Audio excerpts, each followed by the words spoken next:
রাতে টিভি দেখছিলাম। হঠাৎ বিদ্যুৎ চলে গেল। চারদিক অন্ধকার হয়ে গেল।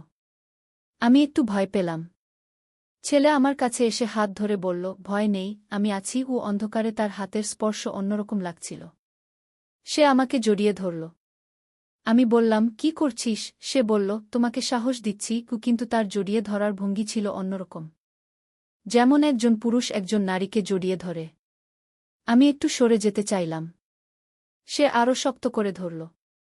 অন্ধকারে তার গলার স্বর ভিন্ন মনে হচ্ছিল। সে আমার কানের কাছে ফিসফিস করে বলল, আমি তোমাকে ভালোবাসি। আমি বললাম, আমিও তোমাকে ভালোবাসি। সে বলল, না, আমার ভালোবাসা ভিন্ন।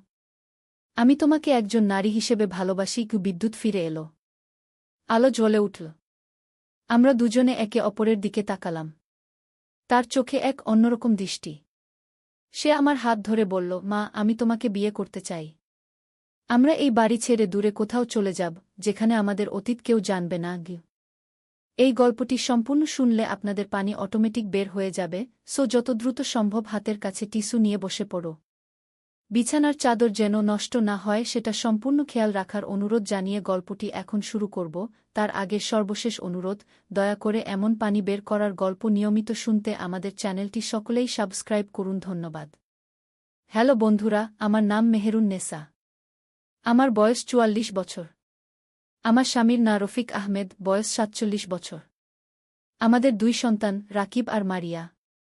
রাকিব ২১ বছর বয়সী, ভার্সিটিতে পড়ে। মারিয়া ১৪ বছর বয়সী, স্কুলে যায়। সেই রাতটা আমার জীবনের সবচেয়ে অদ্ভুত রাত ছিল। আমি বসে টিভিতে একটা নাটক দেখছিলাম। রাকিব তার রুমে পড়াশোনা করছিল। মারিয়া ঘুমিয়ে পড়েছিল অনেক আগেই। রফিক সাহেব বিদেশে একটা প্রজেক্টের কাজে গিয়েছিলেন, ফিরতে আরও ৩ সপ্তাহ দেরি।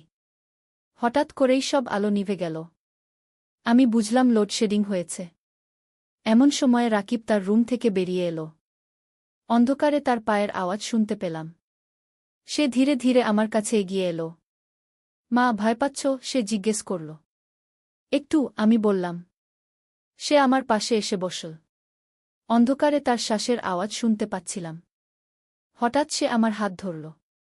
কি করছিস রাকিব? আমি জিজ্ঞেস করলাম। মা, তুমি কি জানো আমি তোমাকে কতটা ভালোবাসি? সে বলল। তার গলার স্বর কেমন যেন ভারী শোনাচ্ছিল। আমি হাসলাম। অবশ্যই জানি। আমিও তোমাকে অনেক ভালোবাসি। না মা, তুমি ভুল বুঝছ। আমার ভালোবাসা অন্যরকম। সে আমার হাত আরও শক্ত করে ধরল। এ সময় সে আমাকে জড়িয়ে ধরল। আমি অবাক হয়ে গেলাম। তার এই আচরণ একদমই স্বাভাবিক মনে হচ্ছিল না। রাকিব, তুমি কি করছ? আমি বললাম। মা, আমি তোমাকে একজন নারী হিসেবে ভালোবাসি। আমি তোমাকে বিয়ে করতে চাই। সে আমার কানের কাছে ফিসফিস করে বলল। আমি হতভম্ব হয়ে গেলাম। এটা কি বলছে সে? আমার মাথা ঘুরছিল। এই কথাগুলো কি সত্যিই আমার ছেলে বলছে? ঠিক এই মুহূর্তেই বিদ্যুৎ ফিরে এলো। ঘরে আলো জ্বলে উঠল। আমি আর রাকিব একে অপরের দিকে তাকালাম। কিন্তু আমি যা দেখলাম তা আমার কল্পনার চেয়েও ভয়ানক ছিল। যে ব্যক্তি আমাকে জড়িয়ে ধরে রেখেছিল সে আমার ছেলে রাকিব নয়। সে একটা সম্পূর্ণ অচেনা লোক। তার চেহারা রাকিবের মতোই, কিন্তু চোখগুলো ছিল সম্পূর্ণ ভিন্ন। এক অদ্ভুত হিংস্র দৃষ্টি। আমি চিৎকার করে উঠলাম। তুমি কে? রাকিব কোথায়? লোকটা হেসে উঠল। একটা ভয়ানক হাসি। আমি রাকিব। তোমার ছেলে রাকিব গু। না, তুমি রাকিব নও। তুমি কে? সে আমাকে আরও শক্ত করে ধরে রাখল। আমি তোমার সবচেয়ে কাছের মানুষ, মেহেরুন গু। আমি তার হাত ছাড়ানোর চেষ্টা করলাম। কিন্তু সে খুবই শক্তিশালী। ছাড় আমাকে। তুমি কে? কিভাবে এই ঘরে ঢুকলে? লোকটার চোখে এক অদ্ভুত চমক। আমি এখানেই ছিলাম সবসময়। হঠাৎ আমার মনে পড়ল, রাকিব তো তার রুমে পড়াশোনা করছিল। তাহলে এই লোকটা কে? রাকিব। রাকিব, আমি চিৎকার করে ডাকলাম। কিছুক্ষণ পর রাকিব তার রুম থেকে বেরিয়ে এলো। কি হয়েছে মা? কেন চিৎকার করছ? আমি যখন রাকিবকে দেখলাম তখন আমার বুক ধড়ফড় করতে লাগল। রাকিব তার রুমে ছিল, তাহলে এই লোকটা কে? তুমি? তুমি কে? আমি কাঁপতে কাঁপতে জিজ্ঞেস করলাম। লোকটা আবার হেসে উঠল। আমি তোমার আরেক ছেলে। তোমার প্রিয় ছেলে গু। রাকিব আমার কাছে এগিয়ে এলো। মা, তুমি কার সাথে কথা বলছ? এখানে আমি আর তুমি ছাড়া আর কেউ নেই। আমি অবাক হয়ে তাকালাম। রাকিব লোকটাকে দেখতে পাচ্ছে না? রাকিব, তুমি কি এই লোকটাকে দেখতে পাচ্ছ না? আমি জিজ্ঞেস করলাম। কোন লোক মা? এখানে তো কেউ নেই গি। আমি আবার লোকটার দিকে তাকালাম। সে এখনও আমার পাশেই বসে আছে। অদ্ভুত হাসি হাসছে। তুমি কি আমাকে দেখতে পাচ্ছ মেহেরুন? লোকটা জিজ্ঞেস করল। হ্যাঁ, আমি তোমাকে দেখতে পাচ্ছি। কিন্তু তুমি কে? আমি তোমার স্বামী রফিকের যমজ ভাই। এই কথা শুনে আমার মাথা ঘুরে গেল। রফিক সাহেবের যমজ ভাই? সে তো কখনো বলেনি যে তার কোনো যমজ ভাই আছে। কি বলছো তুমি? রফিক সাহেবের কোনো যমজ ভাই নেই। আছে। আমি তার যমজ ভাই। আমার নাম শফিক আহমেদ। রাকিব আমার দিকে চিন্তিত দৃষ্টিতে তাকিয়ে আছে। মা, তুমি কি ঠিক আছো? তুমি একা একা কথা বলছো কেন? আমি বুঝতে পারছিলাম না কি হচ্ছে। একদিকে আমি লোকটাকে স্পষ্ট দেখতে পাচ্ছি, কথা বলতে পারছি। অন্যদিকে রাকিব তাকে দেখতে পাচ্ছে না। শফিক, তুমি কেন এসেছো এখানে? আমি জিজ্ঞেস করলাম। আমি রফিকের জায়গা নিতে এসেছি। সে যখন বাড়িতে নেই তখন আমি তার স্ত্রীর দেখাশোনা করি। কি মানে? মানে হলো আমি তোমার স্বামীর দায়িত্ব নিচ্ছি। তোমাকে সঙ্গ দিচ্ছি। রাকিব আমার কাছে এসে বসল। মা, তুমি কি স্বপ্ন দেখছ? এখানে কেউ নেই। আমি রাকিবের হাত ধরলাম। না বাবা, আমি স্বপ্ন দেখছি না। এখানে সত্যিই একজন লোক আছে। শফিক হেসে বলল, রাকিব আমাকে দেখতে পারবে না। কারণ আমি শুধু তোমার জন্যই এসেছি। এই কথা শুনে আমার ভয় আরও বেড়ে গেল। মানে কি? মানে হলো আমি একটা আত্মা। আমি মরে গিয়েছি অনেক বছর আগে। কিন্তু আমার আত্মা রফিকের সাথে সংযুক্ত। যখনই সে বাড়ি থেকে দূরে যায় আমি তখন তার স্ত্রীর কাছে আসি। আমি হতভম্ব হয়ে গেলাম। তুমি? তুমি ভূত? হ্যাঁ, আমি ভূত। কিন্তু আমি ক্ষতিকর কোনো ভূত নই। আমি শুধু তোমার একাকিত্ব দূর করতে এসেছি। রাকিব চিন্তিত হয়ে বলল, মা, তুমি হ্যালুসিনেশন দেখছ মনে হচ্ছে। চলো ডাক্তারের কাছে যাই। না রাকিব, আমি ঠিক আছি। আমি সত্যিই একজন ভূতের সাথে কথা বলছি। শফিক আমার কাছে আরও ঘেঁষে বসল। তুমি কি আমাকে বিশ্বাস করো মেহেরুন? আমি কিছুক্ষণ চুপ রইলাম। তারপর বললাম, আমি জানি না। এটা খুবই অদ্ভুত। আমি তোমাকে প্রমাণ করে দিতে পারি যে আমি সত্যিই রফিকের ভাই। কিভাবে? রফিকের বাম কাঁধে একটা তিল আছে। সেটা পাখির আকারের। তুমি জানো? আমি চমকে গেলাম। এটা সত্যি। রফিক সাহেবের বাম কাঁধে সত্যিই একটা পাখির মতো তিল আছে। হ্যাঁ, জানি। আর তার ডান পায়ের বুড়ো আঙুলে একটা কাটা দাগ আছে। ছোটবেলায় কাজ দিয়ে কেটে গিয়েছিল। এটাও সত্যি। আমি আরও অবাক হয়ে গেলাম। তুমি এগুলো কিভাবে জানো? কারণ আমি তার যমজ ভাই। আমাদের একসাথে বেড়ে ওঠা। রাকিব বলল, মা, তুমি কার সাথে কথা বলছ? আমি কিছু শুনতে পাচ্ছি না। রাকিব, তুমি কি সত্যিই কিছু শুনতে পাচ্ছ না? না মা, আমি শুধু তোমার গলার আওয়াজ শুনতে পাচ্ছি। আর কারও গলার আওয়াজ নেই।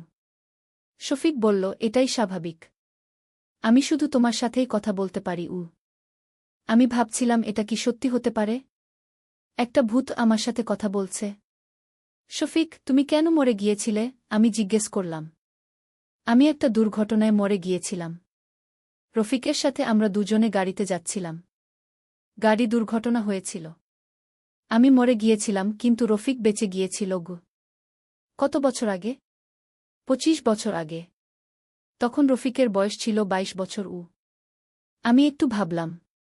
রফিক সাহেবের এখন বয়স 47। 25 বছর আগে তার বয়স ছিল 22। হিসাবটা মিলে যাচ্ছে। কিন্তু রফিক সাহেব তো আমাকে কখনো বলেনি যে তার কোনো ভাই ছিল। কারণ সে আমার মৃত্যুর দায় নিজের উপর নিয়েছিল। সে মনে করে আমি তার জন্যই মরে গিয়েছি। কেন? কারণ সেদিন আমি গাড়ি চালাচ্ছিলাম না। রফিকই চালাচ্ছিল। দুর্ঘটনার সময় সে গাড়ির কন্ট্রোল হারিয়ে ফেলেছিল। এই কথাগুলো শুনে আমার মনে হচ্ছিল যেন সব সত্যি। কিন্তু একটা ভূতের সাথে কথা বলা কি আদৌ সম্ভব?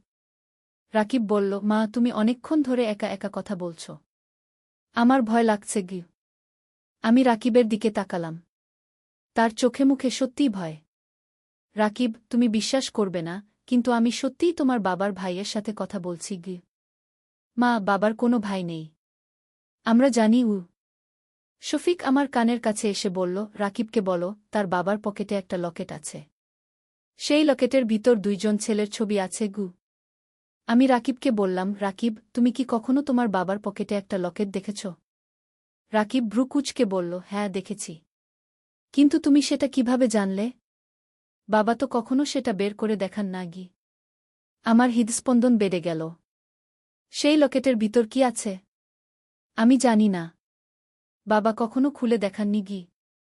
শফিক বলল, বলো তাকে লকেটের ভিতর দুইজন যমজ ভাইয়ের ছবি আছে। একজন রফিক, আরেকজন আমি, শফিকু।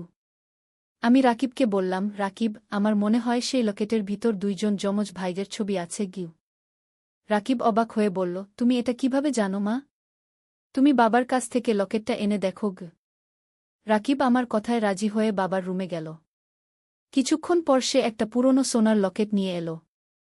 এইটা সে আমার হাতে দিল। আমি লকেটটা খুললাম। ভিতরে সত্যিই দুইজন যমজ ভাইয়ের ছবি। একজনকে দেখে মনে হচ্ছে রফিক সাহেব, আরেকজনকে দেখে মনে হচ্ছে শফিক। রাকিব অবাক হয়ে বলল, এটা কি মা? বাবার একটা যমজ ভাই ছিল? আমি শফিকের দিকে তাকালাম। সে মুচকি হেসে মাথা নাড়ল। হ্যাঁ রাকিব, তোমার বাবার একটা যমজ ভাই ছিল। কিন্তু সে অনেক বছর আগে মরে গিয়েছে গি। বাবা আমাদের কখনো বলেনি কেন? শফিক বলল, কারণ রফিক আমার মৃত্যুর জন্য নিজেকে দায়ী মনে করে। সে চায় না কেউ এই বিষয়ে জানুক গু। আমি রাকিবকে বললাম, তোমার বাবা নিজেকে দোষী মনে করেন, তাই কখনো বলেননি গি। রাকিব লকেটের ছবির দিকে তাকিয়ে বলল, কিন্তু তুমি এসব কিভাবে জানলে মা? আমি কি বলবো? যে আমি একটা ভূতের সাথে কথা বলছি। রাকিব বিশ্বাস করবে? শফিক বলল, মেহেরুন, তুমি রাকিবকে সত্য বলো। ও বুঝতে পারবে উই। আমি গভীর শ্বাস নিয়ে বললাম, রাকিব, আমি জানি তুমি বিশ্বাস করবে না, কিন্তু আমি তোমার বাবার মৃত ভাইয়ের সাথে কথা বলছি গু। রাকিব হতভম্ব হয়ে আমার দিকে তাকাল। কি বলছো মা? তোমার বাবার ভাই শফিক? সে এখানে আছে। আমি তাকে দেখতে পাচ্ছি, কথা বলতে পারছি। মা, তুমি কি পাগল হয়ে গেছ? না রাকিব, আমি একদম স্বাভাবিক আছি। শফিক বলল, রাকিবকে বলো আমি তাকে একটা প্রমাণ দিতে পারি। কি প্রমাণ? আমি জিজ্ঞেস করলাম। বলো তাকে তার বাবার অফিসের ড্রয়ারে একটা চিঠি লুকিয়ে রাখা আছে। সেই চিঠি আমি লিখেছিলাম মরার আগে গু। আমি রাকিবকে বললাম, রাকিব, তোমার বাবার অফিসের ড্রয়ারে একটা চিঠি আছে। সেটা শফিক লিখেছিল। রাকিব বলল, কোন ড্রয়ারে? শফিক বলল, ডানদিকের তৃতীয় ড্রয়ার, নিচের অংশে গু। আমি রাকিবকে বললাম। রাকিব অফিস রুমে গেল। কিছুক্ষণ পর একটা পুরনো চিঠি নিয়ে এলো। সত্যি একটা চিঠি ছিল মা। কিন্তু তুমি এটা কিভাবে জানলে? আমি চিঠিটা খুলে পড়লাম। চিঠিতে লেখা ছিল, প্রিয় ভাই রফিক, আমি জানি আমার মৃত্যুর জন্য তুমি নিজেকে দোষী মনে করবে, কিন্তু এটা তোমার দোষ নয়। দুর্ঘটনা মানেই দুর্ঘটনা। তুমি আমাকে নিয়ে দুঃখ করো না। আমি চাই তুমি সুখী থাকো, বিয়ে করো, সংসার করো। আমি সবসময় তোমার সাথে থাকব। ইতি, তোমার ভাই শফিক। চিঠিটা পড়ে রাকিবের চোখ ভিজে গেল। এটা সত্যিই কাকার চিঠি? আমি শফিকের দিকে তাকালাম। সে মাথা নাড়ল। হ্যাঁ রাকিব, এটা তোমার কাকা শফিকের চিঠি গ। রাকিব বলল, কিন্তু তুমি এসব কিভাবে জানো? তুমি কি সত্যিই কাকার সাথে কথা বলতে পারো? হ্যাঁ, আমি পারি। রাকিব চারদিকে তাকিয়ে বলল, কাকা, আপনি যদি সত্যিই এখানে থেকে থাকেন, তাহলে আমাকে একটা সাইন দিন গ। শফিক হেসে বলল, বলো তাকে তার পকেটে একটা 10 টাকার নোট আছে। সেই নোটে একটা ছোট ছিঁড়ে যাওয়া জায়গা আছে গি। আমি রাকিবকে বললাম। রাকিব তার পকেট থেকে 10 টাকার নোট বের করল। সত্যিই নোটের এক কোণায় ছিঁড়ে যাওয়া। রাকিব অবাক হয়ে বলল, এটা কিভাবে সম্ভব? শফিক বলল, এখন বলো তাকে আমি তার সাথে কথা বলতে চাই। রাকিব, তোমার কাকা তোমার সাথে কথা বলতে চান। কিন্তু আমি তো তার কথা শুনতে পাই না গি। শফিক বলল, তুমি আমার কথাগুলো রাকিবকে বলো। আমি তার মাধ্যমে কথা বলবো। আমি রাকিবকে বললাম, তোমার কাকা বলছেন। রাকিব, আমি তোমার কাকা শফিক। আমি তোমাকে অনেক ভালোবাসি। তুমি খুব ভালো ছেলে। তোমার বাবাকে বলো সে যেন আমার জন্য দুঃখ না করে। আমি খুশি আছি। রাকিব কাঁদতে শুরু করল। কাকা, আপনি আমাদের ছেড়ে কেন চলে গেলেন? শফিক বলল, বলো তাকে, এটা আমার ভাগ্য ছিল। কিন্তু আমি কখনো তোমাদের ছেড়ে যাইনি। আমি সবসময় তোমাদের পাশে আছি। আমি রাকিবকে কথাগুলো বললাম। রাকিব বলল, কাকা, আপনি কি সবসময় আমাদের বাড়িতে থাকেন? শফিক বলল, না, আমি শুধু তখনই আসি যখন তোমার বাবা বাড়িতে থাকে না। আমি তোমার মাকে একা থাকতে দিতে চাই না। এই কথা শুনে আমার মন খারাপ হয়ে গেল। শফিক আমার একাকিত্ব বুঝতে পেরেছিল। রাকিব বলল, কাকা, বাবা কি জানেন যে আপনি এখানে আসেন? শফিক বলল, না, রফিক জানে না। সে জানলে আরও দুঃখ পাবে। আমি রাকিবকে কথাগুলো বললাম। রাকিব বলল, মা, এটা খুবই অদ্ভুত।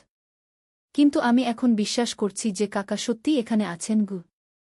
শফিক বলল, এখন আমি রাকিবকে একটা গুরুত্বপূর্ণ কথা বলতে চাই। কি কথা? আমি জিজ্ঞেস করলাম। বলো তাকে, তার বাবা খুব শীঘ্রই একটা বড় বিপদে পড়বে। তাকে সাবধান থাকতে হবে। আমি রাকিবকে বললাম। রাকিব চিন্তিত হয়ে বলল, কি ধরনের বিপদ? শফিক বলল, তার বাবার অফিসে একটা বড় দুর্নীতির ব্যাপার ফাঁস হবে। যদিও রফিক নির্দোষ, কিন্তু তার সহকর্মীরা তাকে ফাঁসিয়ে দেওয়ার চেষ্টা করবে। আমি রাকিবকে কথাগুলো বললাম। রাকিব বলল, এটা কিভাবে সম্ভব? বাবা তো খুব সৎ মানুষ। শফিক বলল, হ্যাঁ, রফিক সৎ। কিন্তু তার বস আর কয়েকজন সহকর্মী দুর্নীতি করেছে। তারা রফিককে স্কেপগোট বানানোর চেষ্টা করবে। আমি রাকিবকে বললাম। রাকিব বলল, আমরা এটা ঠেকাতে পারি কিভাবে? শফিক বলল, বলো তাকে, রফিকের অফিসের কম্পিউটারে সব প্রমাণ আছে। তাকে সেগুলো কপি করে রাখতে বলো। আমি রাকিবকে বললাম। রাকিব বলল, আমি কাল বাবাকে ফোন করে বলবো। শফিক বলল, না, ফোনে বলা ঠিক হবে না। কেউ শুনতে পেতে পারে। তুমি সরাসরি গিয়ে বলো। আমি রাকিবকে বললাম। এই সময় হঠাৎ বাইরে থেকে একটা গাড়ির আওয়াজ এলো। আমি জানালা দিয়ে দেখলাম রফিক সাহেব গাড়ি থেকে নামছেন। রাকিব, তোমার বাবা এসে গেছেন, আমি বললাম। রাকিব দৌড়ে গিয়ে দরজা খুলে দিল। রফিক সাহেব ভিতরে ঢুকে বললেন, আমি প্রজেক্টের কাজ তাড়াতাড়ি শেষ করে চলে এলাম। তোমাদের খুব মিস করছিলাম। আমি শফিকের দিকে তাকালাম। সে আস্তে আস্তে অদৃশ্য হয়ে যাচ্ছিল। শফিক, তুমি কোথায় যাচ্ছ? আমি জিজ্ঞেস করলাম। রফিক এসে গেছে। এখন আমার যাওয়ার সময়। আমি আবার আসব যখন দরকার হবে, শফিক বলল। রফিক সাহেব আমার কাছে এসে বললেন, তুমি কার সাথে কথা বলছিলে? আমি কিছুক্ষণ চুপ রইলাম। তারপর বললাম, কেউ নেই। আমি একা একা কথা বলছিলাম। রাকিব বলল, বাবা, আমি আপনার সাথে একটা জরুরি কথা বলতে চাই। রফিক সাহেব বললেন, কি কথা? রাকিব রফিক সাহেবকে অফিসের বিপদের কথা বলল। রফিক সাহেব চমকে গেলেন। তুমি এটা কিভাবে জানলে? তিনি জিজ্ঞেস করলেন। রাকিব আমার দিকে তাকাল। আমি ইশারায় বললাম যে সত্য বলতে। রাকিব বলল, বাবা, আপনার ভাই শফিক আমাদের বলেছেন। রফিক সাহেব হতভম্ব হয়ে গেলেন। কি বলছিস তুমি? শফিক তো মরে গেছে অনেক বছর আগে। রাকিব লকেট আর চিঠি দেখাল। রফিক সাহেব দেখে কেঁদে ফেললেন। তুমি এগুলো কোথায় পেলে? তিনি কাঁদতে কাঁদতে বললেন। রাকিব সব কিছু খুলে বলল। রফিক সাহেব বিশ্বাস করতে পারছিলেন না। তুমি বলছো শফিক তোমাদের মায়ের সাথে কথা বলেছে? হ্যাঁ বাবা। মা তার সাথে কথা বলতে পারেন। রফিক সাহেব আমার দিকে তাকালেন। সত্যি? আমি মাথা নেড়ে বললাম, হ্যাঁ। শফিক আমার সাথে কথা বলেছে। সে বলেছে তুমি তার মৃত্যুর জন্য নিজেকে দোষী মনে করো না। রফিক সাহেব আরও জোরে কাঁদতে লাগলেন। আমি নিজেকে ক্ষমা করতে পারি না। আমি গাড়ি চালাচ্ছিলাম। আমি বললাম, শফিক বলেছে এটা কারো দোষ নয়। এটা ভাগ্যের লিখন। রফিক সাহেব বললেন, সে কি এখনো এখানে আছে? আমি চারদিকে তাকালাম। শফিক আর দেখা যাচ্ছিল না। না, সে চলে গেছে। রফিক সাহেব পরের দিন অফিস গিয়ে তার কম্পিউটারের সব ফাইল কপি করে আনলেন। কয়েক সপ্তাহ পর সত্যিই তার অফিসে দুর্নীতির কেলেঙ্কারি ফাঁস হল। কিন্তু রফিক সাহেব প্রমাণ আগে থেকেই সংগ্রহ করে রেখেছিলেন বলে তিনি নিরাপদে রইলেন। এরপর থেকে যখনই রফিক সাহেব বাড়ির বাইরে যান, আমি শফিকের সাথে কথা বলি। সে আমার একাকিত্ব দূর করে, আমাদের পারিবারিক সমস্যাগুলোর সমাধান দেয়। রাকিব এখন শফিকের অস্তিত্বে বিশ্বাস করে। সে প্রায়ই আমার মাধ্যমে তার কাকার সাথে কথা বলে। মারিয়াও একদিন ঘটনাক্রমে শফিককে দেখে ফেলেছিল। সে প্রথমে খুব ভয় পেয়েছিল, কিন্তু পরে বুঝতে পারে যে শফিক একজন ভালো আত্মা। আমাদের বাড়িতে এখন একটা অদ্ভুত শান্তি। আমরা জানি যে শফিক আমাদের রক্ষা করে। সে আমাদের পরিবারের একজন অদৃশ্য সদস্য। কখনো কখনো রাতে আমি শফিকের সাথে লম্বা কথা বলি। সে আমাকে তার জীবনের গল্প শোনায়, কিভাবে সে রফিকের সাথে বড় হয়েছিল, তাদের ছেলেবেলার দুষ্টুমির কথা। শফিক আমাকে বলেছে যে মৃত্যুর পর তার আত্মা শান্তি পায়নি, কারণ সে জানত রফিক তার জন্য কষ্ট পাচ্ছে। তাই সে রফিকের পরিবারের কাছেই থেকে গেছে। আমি চাই রফিক সুখী থাকুক, শফিক বলেছিল। তার পরিবার যেন নিরাপদে থাকে। আমি জানি এই গল্পটা অনেকের কাছে অবিশ্বাস্য মনে হবে, কিন্তু আমার কাছে এটা একটা সুন্দর সত্য। আমার জীবনে এসেছে একজন অদৃশ্য বন্ধু, যে আমার সব দুঃখের সাথী। রফিক সাহেব এখন আর শফিকের মৃত্যুর জন্য নিজেকে দোষী মনে করেন না। তিনি জানেন যে তার ভাই তাকে ক্ষমা করে দিয়েছে। আমাদের পরিবারে এখন আরও ভালোবাসা, আরও বোঝাপড়া। আমরা জানি যে মৃত্যু মানেই শেষ নয়, ভালোবাসা চিরকালের। কখনো রাতের অন্ধকারে যখন আমি একা থাকি, আমি জানি আমি আসলে একা নই। শফিক সবসময় আমার পাশে আছে, আমার পরিবারকে রক্ষা করছে। এই গল্পের মাধ্যমে আমি বলতে চাই, ভালোবাসা কখনো মরে না। এটা শুধু রূপ বদলায়। কখনো দৃশ্য থাকে, কখনো অদৃশ্য, কিন্তু থাকে সবসময়। আর যারা আমাদের ছেড়ে চলে যায়, তারা আসলে চলে যায় না। তারা আমাদের হৃদয়ে, আমাদের স্মৃতিতে, আমাদের ভালোবাসায় বেঁচে থাকে। শফিকের মতো অনেক আত্মাই হয়তো আমাদের চারপাশে আছে। তারা আমাদের রক্ষা করে, আমাদের পথ দেখায়। আমাদের শুধু বিশ্বাস করতে হয়, অনুভব করতে হয়। এই ছিল আমার জীবনের সবচেয়ে অদ্ভুত এবং সুন্দর অভিজ্ঞতা। একটি ভূতের সাথে বন্ধুত্ব, যা আমার পরিবারে এনে দিয়েছে শান্তি এবং ভালোবাসা। একদিন আলী সাহেব সোহেলের অফিসে এলেন। সোহেল তাকে দেখে অবাক হয়ে গেল। স্যার, আপনি এখানে? হ্যাঁ সোহেল, তোমার অফিস একবার দেখতে চাইলাম। খুব সুন্দর হয়েছে গু। আলী সাহেব পুরো অফিস ঘুরে দেখলেন, কর্মচারীদের সাথে কথা বললেন। তারপর সোহেলের রুমে এসে বসলেন। সোহেল, তুমি অনেক দূর এসেছ। মনে আছে 7 বছর আগে তুমি যখন আমার অফিসে প্রথম এসেছিলে, চা বানানোর কাজ করতে? হ্যাঁ স্যার, সব মনে আছে ইউ। আমি গর্বিত যে আমি তোমাকে একটা সুযোগ দিয়েছিলাম, আর তুমি সেই সুযোগকে কাজে লাগিয়েছ। জানো সফলতার মূল সূত্র কি? কি স্যার? কঠোর পরিশ্রম, সততা আর হাল না ছাড়া। তোমার মধ্যে এই 3টা গুণই আছে গু। সোহেল চোখে জল নিয়ে বলল, আপনি না থাকলে আজ আমি এখানে পৌঁছাতে পারতাম না স্যার। না সোহেল, আমি শুধু একটা দরজা খুলে দিয়েছিলাম। ভেতরে ঢুকে পথ তৈরি করেছ তুমি নিজে গু। আলী সাহেব চলে যাওয়ার আগে বললেন, আমার একটা বড় প্রজেক্ট আছে, একটা 20 ফ্লোর বিজনেস টাওয়ার। আমি চাই তুমি এই প্রজেক্টে আমার সাথে পার্টনার হও। 50-50। রাজি? সোহেল অবাক হয়ে গেল। এত বড় প্রজেক্ট? স্যার, আমার কি যথেষ্ট সামর্থ্য আছে? আছে, আমি বিশ্বাস করি। সোহেল রাজি হয়ে গেল। এটা তার জীবনের সবচেয়ে বড় প্রজেক্ট হবে। 50 অধ্যায়, বড় চ্যালেঞ্জ। 20 ফ্লোর বিজনেস টাওয়ারের কাজ শুরু হল। এটা সোহেলের জীবনের সবচেয়ে বড় চ্যালেঞ্জ। প্রজেক্টের বাজেট প্রায় 10 করোড় টাকা। সোহেলকে 5 করোড় টাকা ইনভেস্ট করতে হবে। সোহেল তার সব সঞ্চয়ে, ব্যাংক লোন আর কিছু ইনভেস্টর থেকে টাকা জোগাড় করল। এটা একটা বিশাল ঝুঁকি। যদি প্রজেক্ট ব্যর্থ হয়, সব শেষ। মিনা চিন্তিত ছিল। সোহেল, এত বড় ঝুঁকি নেওয়া ঠিক হবে? মিনা, জীবনে বড় কিছু করতে হলে ঝুঁকি নিতে হয়। আমি এই সুযোগ হাতছাড়া করতে চাই না গিয়ে। কিন্তু যদি কিছু ভুল হয়? ভুল হবে না। আমি আলী সাহেবের সাথে আছি, উনি আমাকে গাইড করবেন। প্রজেক্ট শুরু হল। প্রথম 6 মাস সব ভালোই চলছিল। কাজ সময়মতো হচ্ছে, বাজেট ঠিক আছে। কিন্তু 7 মাসের মাথায় একটা বড় সমস্যা দেখা দিল। একজন প্রধান ইনভেস্টর হঠাৎ তার টাকা ফেরত চাইলেন। তিনি অন্য একটা জরুরি কাজে টাকা লাগবে বলে জানালেন।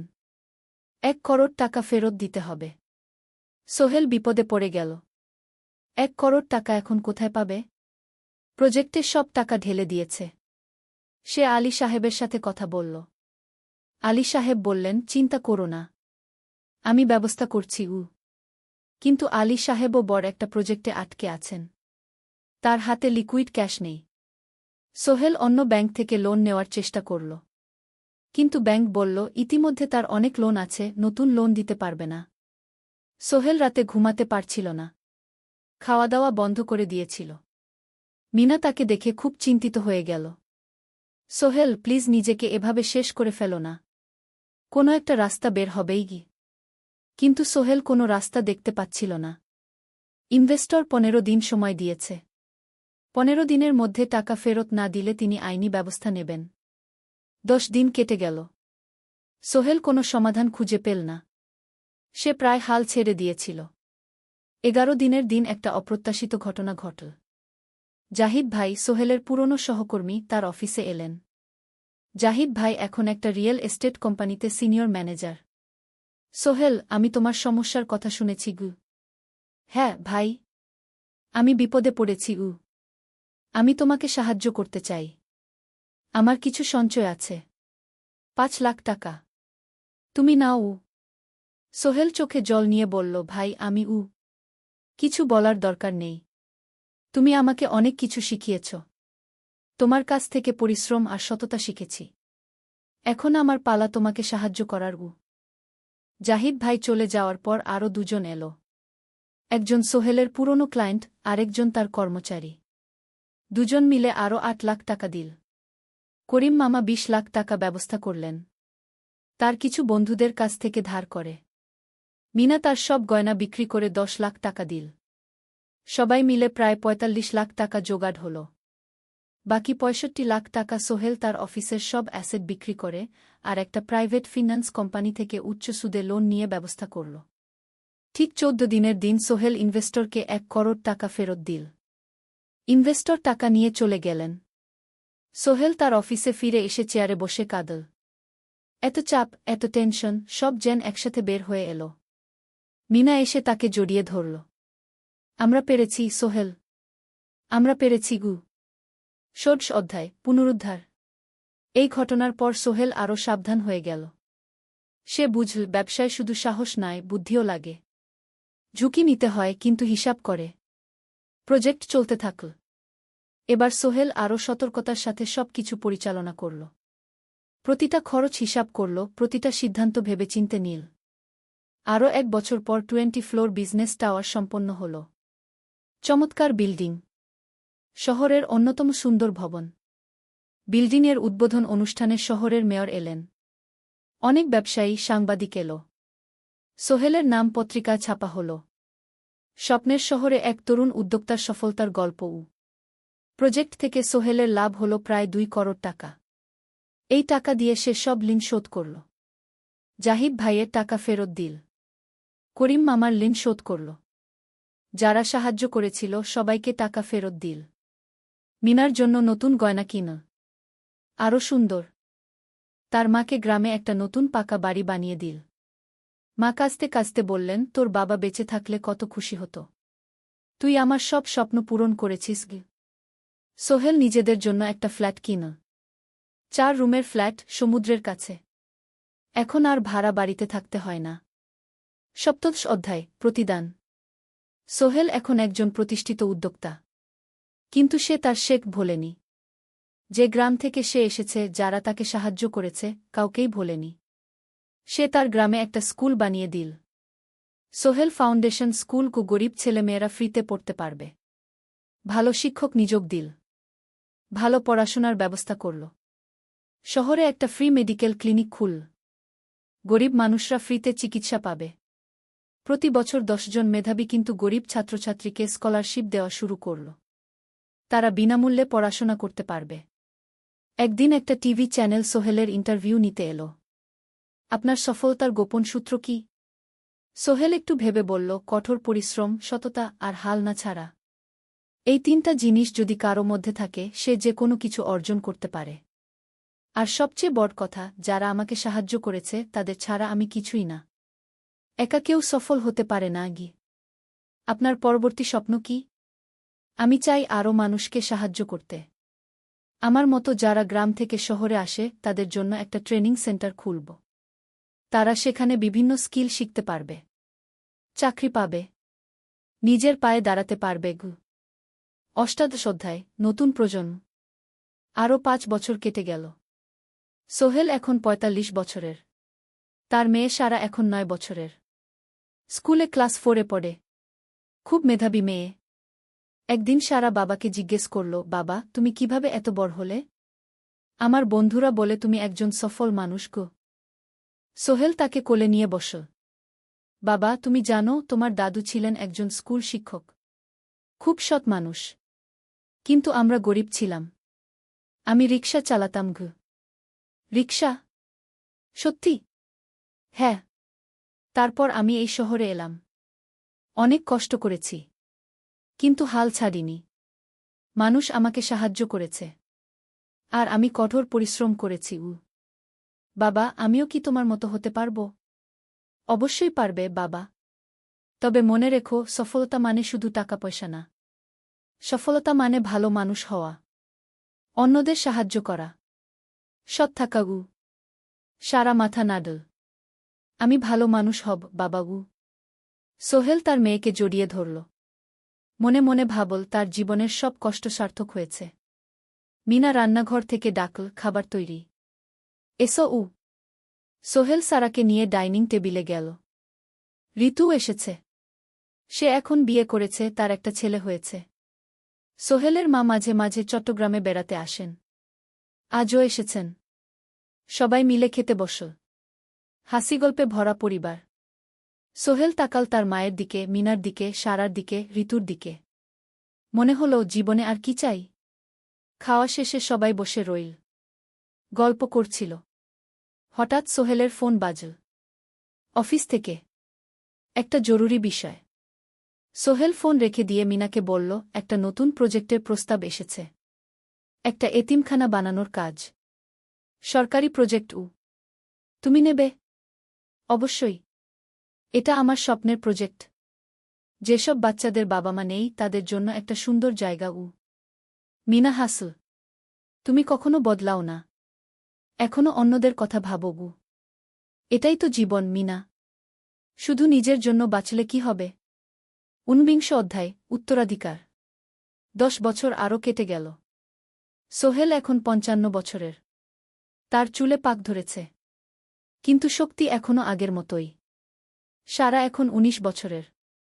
সে বিশ্ববিদ্যালয়ে ইঞ্জিনিয়ারিং পড়ছে। সে চায় বাবার মতো কনস্ট্রাকশন ইন্ডাস্ট্রিতে কাজ করতে। একদিন সারা বাবাকে বলল, বাবা, আমি তোমার কোম্পানিতে কাজ করতে চাই। এখনও তো তোর পড়াশোনা বাকি। জানি। কিন্তু আমি এখন থেকেই শিখতে চাই। ছুটির দিনে তোমার সাথে সাইটে যেতে চাই। দেখতে চাই কিভাবে কাজ হয়। সোহেল খুশি হয়ে গেল। তার মেয়ে তার পথ অনুসরণ করতে চায়। ঠিক আছে। কিন্তু শর্ত হল, তোকে সবকিছু নিজ থেকে শিখতে হবে। কোনো স্পেশাল ট্রিটমেন্ট পাবি না। আমি তো তাই চাই বাবাগু।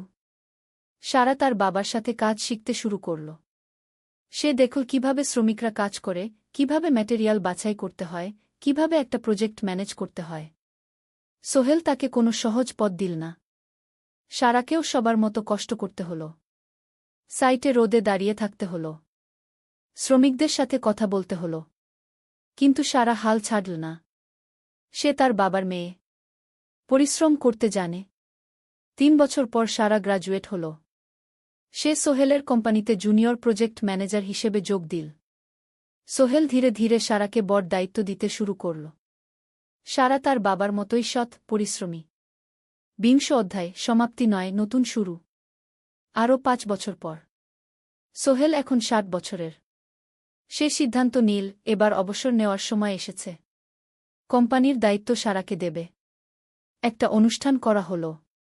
সোহেল আনুষ্ঠানিকভাবে কোম্পানির চেয়ারম্যান পদ থেকে অবসর নিল।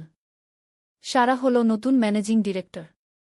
সোহেল তার বক্তব্যে বলল, আমি যখন এই শহরে এসেছিলাম আমার পকেটে ছিল মাত্র ৫,০০০ টাকা, একটা ছোট্ট ব্যাগ আর অনেক স্বপ্ন। আজ ৪০ বছর পর আমি পেছনে ফিরে তাকাই, দেখি একটা দীর্ঘ পথ। সেই পথে অনেক কষ্ট ছিল, অনেক বাধা ছিল, কিন্তু ছিল অনেক ভালোবাসাও, অনেক মানুষের সাহায্যও। আমি বিশ্বাস করি সফলতা একা আসে না, এটা আসে অনেক মানুষের সমর্থন, ভালোবাসা আর বিশ্বাস নিয়ে। আমি যা কিছু অর্জন করেছি তা আমার একার না, এটা আমার পরিবারের, আমার কর্মচারীদের, আমার বন্ধুদের, সবার। আজ আমি আমার মেয়ে সারার হাতে এই দায়িত্ব তুলে দিচ্ছি। আমি জানি সে আমার চেয়ে ভালো করবে, কারণ সে শিখেছে আমার ভুল থেকে, আমার অভিজ্ঞতা থেকে। অনুষ্ঠান শেষ হল, সবাই চলে গেল। সোহেল আর মিনা অফিসে একা দাঁড়িয়ে রইল। মিনা, মনে আছে আমরা প্রথম কখন দেখা হয়েছিলাম? হ্যাঁ, তোমার সেই ছোট্ট মুদি দোকানে তুমি বিস্কুট কিনতে এসেছিলে। কে ভেবেছিল সেই দিন থেকে আমাদের এই পর্যস্বপ্নের শহর। প্রথম অধ্যায়, যাত্রা শুরু। সকাল ৭টা বেজে গেছে। ঢাকার কমলাপুর রেলস্টেশনে মানুষের ভিড়। চারদিকে চা বিস্কুট বিক্রেতাদের চিৎকার, ট্রেনের হর্ন আর যাত্রীদের কোলাহল।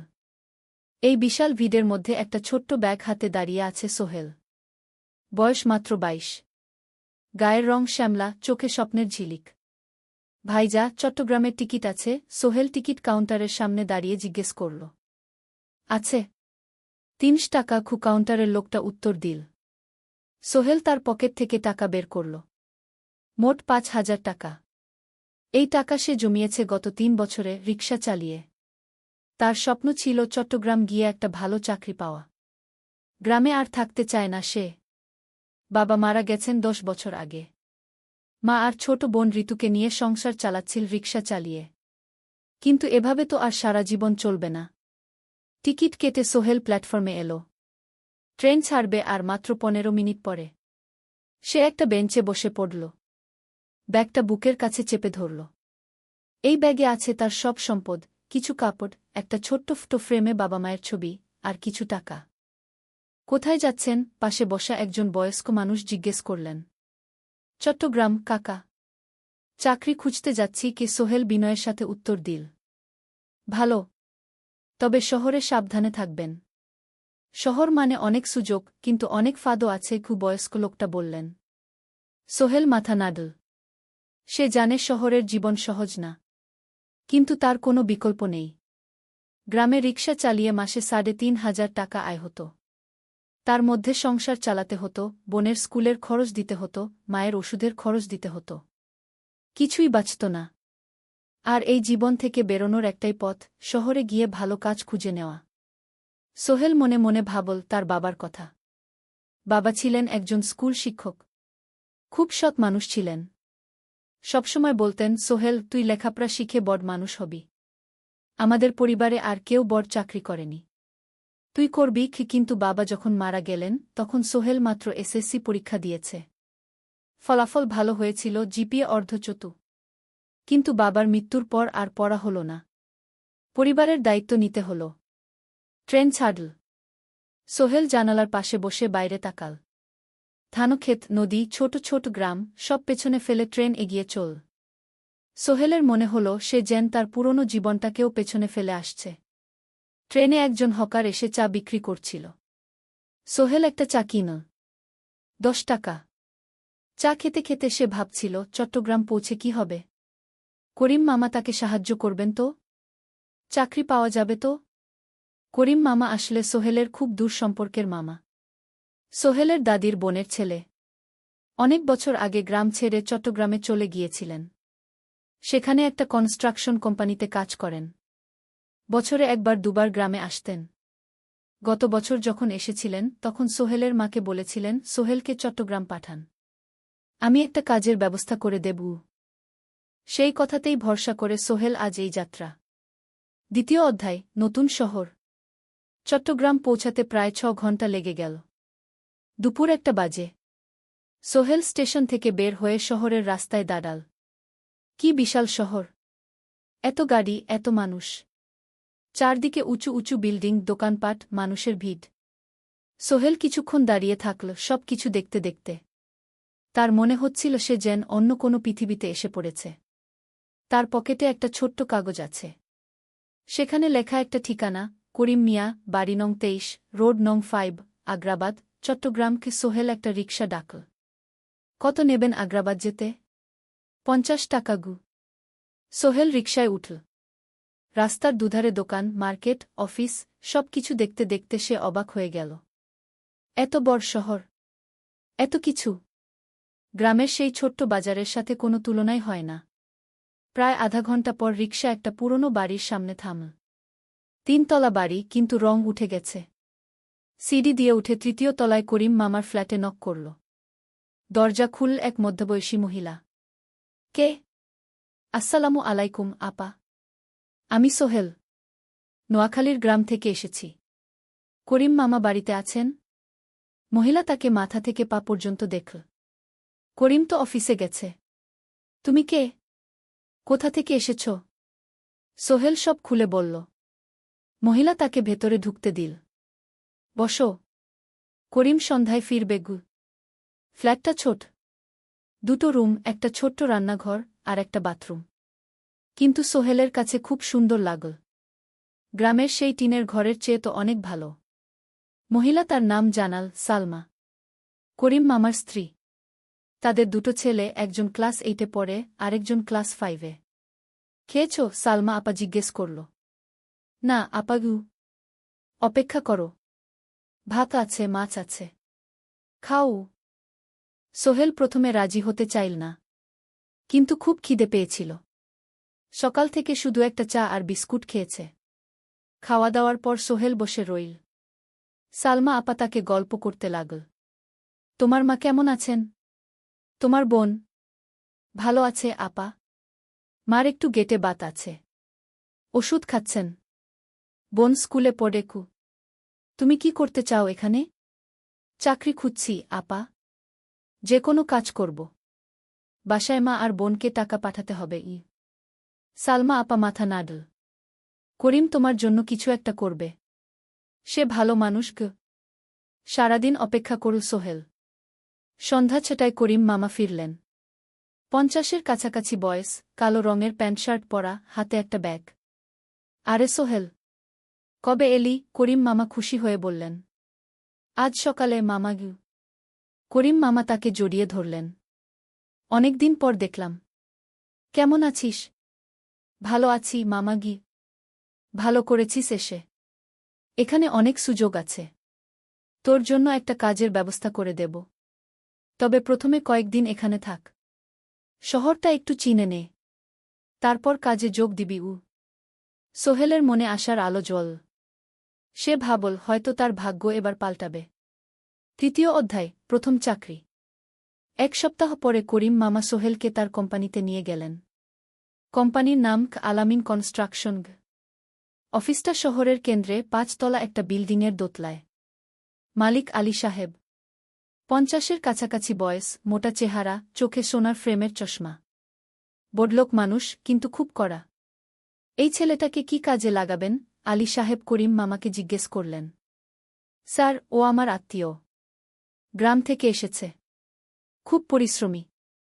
যে কোনো কাজে লাগাতে পারেন। আলী সাহেব সোহেলের দিকে তাকালেন। তুমি কি পড়েছ? Sir, SSC pass. জিপিএ অর্ধচতু। হুম। ভালো। কম্পিউটার চালাতে পারো? না স্যার, পারি না। কিন্তু শিখতে চাই। আলী সাহেব একটু ভাবলেন। ঠিক আছে। তোমাকে অফিসের কাজে রাখব। ফাইল গুছানো, চা বানানো, কাগজপত্র নিয়ে যাওয়া, না এসব। মাসে 5,000 টাকা। রাজি আছো? জি স্যার। সোহেল খুশি হয়ে গেল। 5,000 টাকা। রিকশা চালিয়ে 3,500 পেত। এখানে 5,000। কাজ শুরু হলো পরদিন থেকে। সকাল 8টায় অফিসে যেতে হয়, ফিরতে হয় সন্ধ্যা 7টায়। প্রথম দিন সোহেল ঘুম থেকে উঠল ভোর 5টায়। তৈরি হয়ে 7:30টায় অফিসের উদ্দেশ্যে বের হল। করিম মামার বাড়ি থেকে অফিস প্রায় 5 কিলোমিটার। বাসে যেতে হয়। অফিসে পৌঁছে সোহেল দেখল সেই প্রথম আলী সাহেব এখনো আসেননি। অফিস খোলা ছিল না। ৮-১০ মিনিট পর একজন লোক এসে অফিস খুল। তুমি নতুন? জি। আমি সোহেল গু। আমি জাহিদ, অ্যাসিস্ট্যান্ট ম্যানেজার। এসো উ। জাহিদ ভাই সোহেলকে সব কিছু দেখাল। অফিসে মোট ৬ জন কর্মচারী। ২ জন ইঞ্জিনিয়ার, একজন অ্যাকাউন্ট্যান্ট, একজন অ্যাসিস্ট্যান্ট ম্যানেজার, জাহিদ ভাই, একজন রিসেপশনিস্ট, আর এখন সোহেল। সোহেলের কাজ শুরু হলো চা বানানো দিয়ে। তারপর অফিস পরিষ্কার করা, ফাইল গুছানো, কাগজপত্র এক জায়গা থেকে আরেক জায়গায় নিয়ে যাওয়া। কাজ কঠিন না, কিন্তু সারাদিন দৌড়ঝাঁপ করতে হয়। দুপুরে খাবারের জন্য আধা ঘণ্টা বিরতি। সোহেল একটা ছোট হোটেলে গিয়ে ভাতরাল তরকারি খেল। ৫০ টাকা। সন্ধ্যায় অফিস বন্ধ হল। সোহেল ক্লান্ত হয়ে বাসায় ফিরল। কেমন লাগল প্রথম দিন? করিম মামা জিজ্ঞেস করলেন। ভালো মামা। অনেক কিছু শিখলাম ঘ। প্রথম মাসের শেষে সোহেল বেতন পেল ৫,০০০ টাকা। সে ৩,০০০ টাকা মাকে পাঠাল। মা ফোনে কাঁদতে লাগলেন। আল্লাহ তোকে ভালো রাখুক সোহেল উ। সোহেলের চোখেও জল এল। তার মনে হল সে একটা বড় কাজ করতে পেরেছে। চতুর্থ অধ্যায়, শহরের জীবন। ৩ মাস কেটে গেল। সোহেল এখন শহরের সাথে মিশে গেছে। প্রতিদিন অফিসে যাও আসার পথে সে দেখে হাজারো মানুষের জীবন। কেউ সফল, কেউ ব্যর্থ, কিন্তু সবাই চলছে নিজের পথে। সোহেল অফিসের কাজের পাশাপাশি কম্পিউটার শেখার চেষ্টা করছে। অফিসে একটা কম্পিউটার আছে। যখন কেউ ব্যবহার করে না, তখন সোহেল একটু একটু শিখার চেষ্টা করে। জাহিদ ভাই তাকে সাহায্য করেন। সোহেল, তুমি যদি কম্পিউটার ভালোভাবে শিখতে পারো, তাহলে তোমার ভবিষ্যৎ উজ্জ্বল। জাহিদ ভাই একদিন বললেন। কিভাবে শিখব ভাই? ট্রেনিং সেন্টারে যাও। সন্ধ্যায় ক্লাস আছে। মাসে ২,০০০ টাকা লাগবে গি। সোহেল ভাবল। ২,০০০ টাকা অনেক, কিন্তু এটা বিনিয়োগ। ভবিষ্যতের জন্য। সে একটা ট্রেনিং সেন্টারে ভর্তি হল। সপ্তাহে ৩ দিন, সন্ধ্যা ৭:৩০ থেকে রাত ৯টা পর্যন্ত ক্লাস। কম্পিউটারের basic, MS Word, Excel, PowerPoint, internet ব্যবহার। একদিন অফিস থেকে ফেরার সময় সোহেল একটা দোকানে চা খেতে গেল। দোকানের পাশেই একটা ছোট্ট মুদি দোকান। সেখানে একটা মেয়ে বসে আছে। বয়স হবে ২০-এর কাছাকাছি। সাদাসিধে চেহারা, সাদা শাড়ি পরা, কিন্তু চোখে এক ধরনের দৃঢ়তা। ভাইজা, এক প্যাকেট বিস্কুট দেন কি? সোহেল বলল। মেয়েটা বিস্কুট দিল। ২০ টাকা। সোহেল টাকা দিয়ে যাচ্ছিল, হঠাৎ মেয়েটা বলল, আপনি নতুন এসেছেন এই এলাকায়, তাই না? হ্যাঁ। ৩ মাস হল। কিভাবে বুঝলেন? আপনার চেহারা দেখেই বোঝা যায়। এখনও গ্রামের ছোঁয়া আছে। আর আপনি প্রতিদিন এই পথ দিয়ে যান।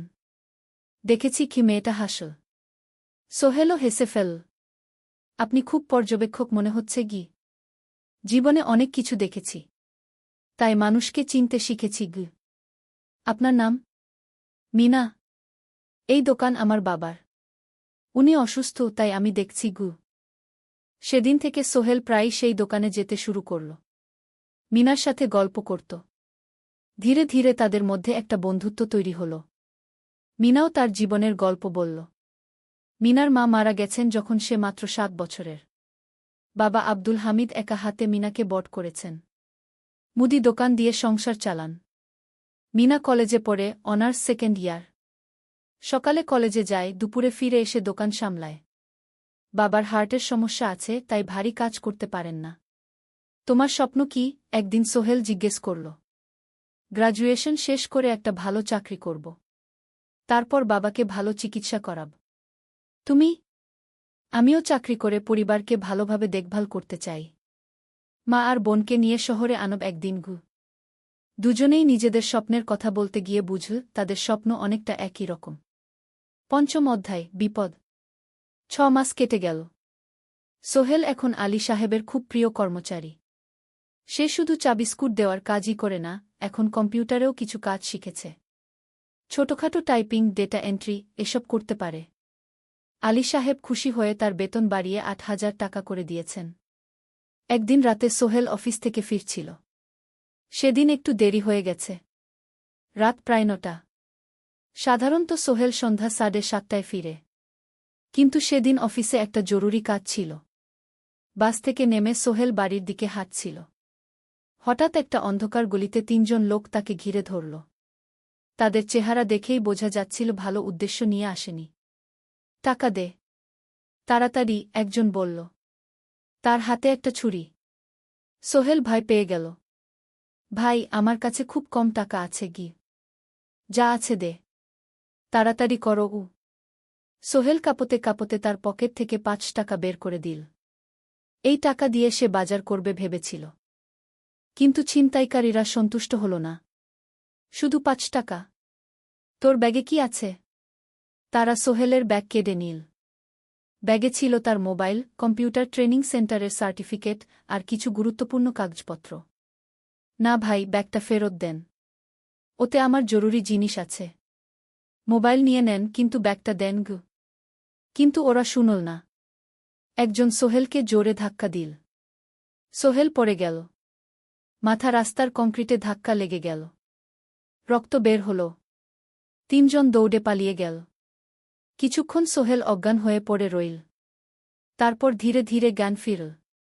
মাথায় প্রচণ্ড ব্যথা। সে উঠে দাঁড়ানোর চেষ্টা করল, কিন্তু মাথা ঘুরছিল। কোনোমতে একটা দেয়াল ধরে দাঁড়াল। একজন পথচারী তাকে দেখে থামল। কি হয়েছে ভাই? ছিনতাই হয়েছে গি? এসো, আমি তোমাকে হাসপাতালে নিয়ে যাই। কিন্তু সোহেল রাজি হল না। না, ঠিক আছি, বাড়ি যেতে পারব। সে কোনোমতে করিম মামার বাড়িতে পৌঁছাল।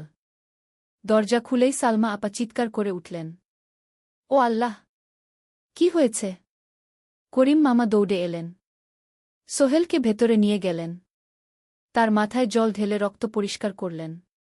ক্ষতটা বেশ গভীর। হাসপাতালে যেতে হবে কি? করিম মামা বললেন। তারা একটা অটোরিকশা নিয়ে নিকটস্থ হাসপাতালে গেলেন।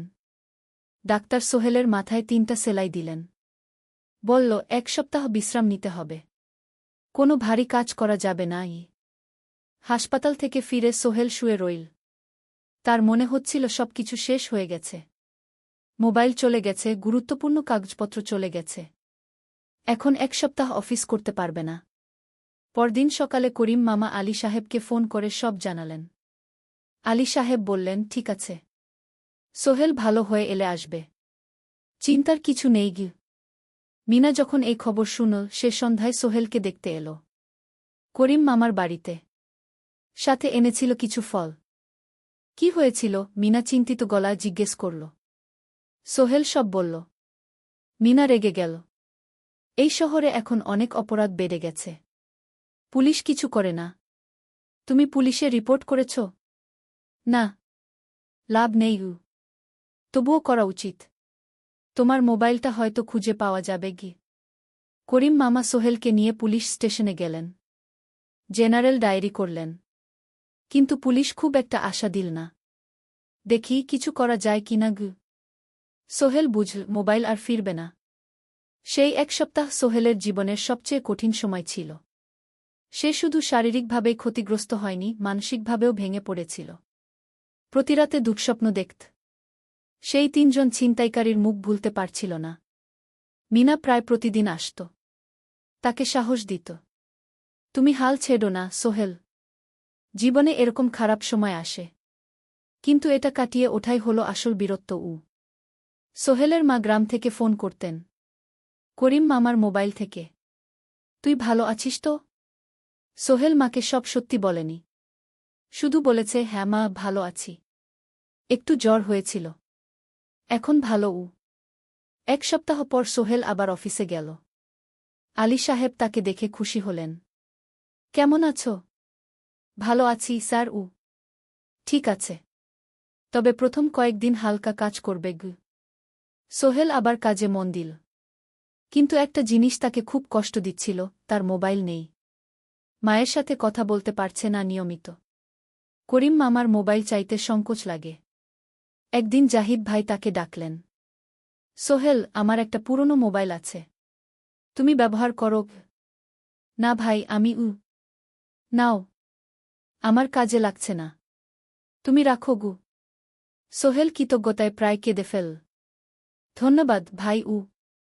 মোবাইল পেয়ে সোহেল প্রথমেই মাকে ফোন করল। মা খুব খুশি হলেন। এতদিন ফোন করিসনি কেন? মা, মোবাইলটা নষ্ট হয়ে গিয়েছিল। নতুন নিয়েছি। মায়ের গলায় স্বস্তি ফুটে উঠল। ষষ্ঠ অধ্যায়, নতুন সুযোগ। আরও 3 মাস কেটে গেল।